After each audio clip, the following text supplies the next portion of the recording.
Welcome to Comics Now. If you dig this video, hit the like and subscribe buttons so you don't miss the next one. And if you really dig it, consider supporting us on Patreon. Every little bit helps.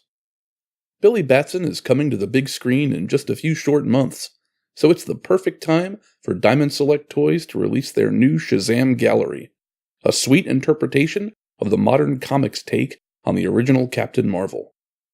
As with all of the recent comics-based gallery pieces, Shazam comes in a very slick-looking box. I appreciate the fact that it isn't over-designed. Just a few colors, windows, and biographical information. It looks great, and it's sturdy.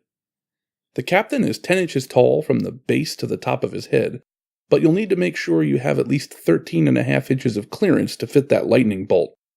He's 6 inches wide from the cape edge to his left knee, and about 5.5 inches from the edge of the bolt to the farthest edge of his cape, if you're viewing him from the side.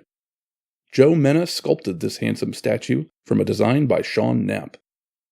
The head is very well sculpted and, with one exception, nicely painted. That one exception is one of two complaints I have about the statue: the lips.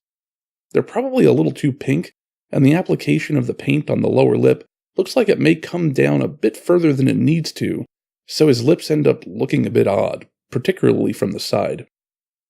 The suit looks absolutely fantastic, both in sculpt and in paint, but with one exception.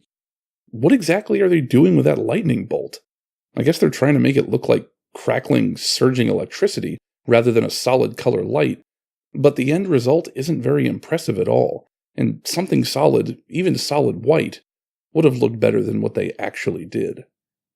The gold on the belt and the wristbands looks excellent, and the boots are wonderful. The cape too. Great look, great pose. And how about that lightning bolt in his hand?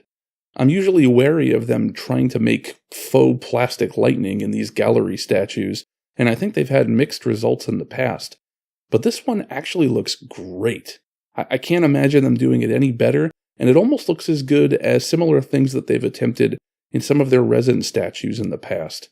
I think they've really improved the process on these, and I'm actually glad that they did it on this one. It adds a lot to the statue. There's really nothing to the base. It's just a rock, but that's perfectly fine too. I usually enjoy the more elaborate diorama bases on the gallery line, but I've never felt that they were essential, so I'm not missing all of that here. Overall, in spite of two weird flaws, I think this is a great looking statue.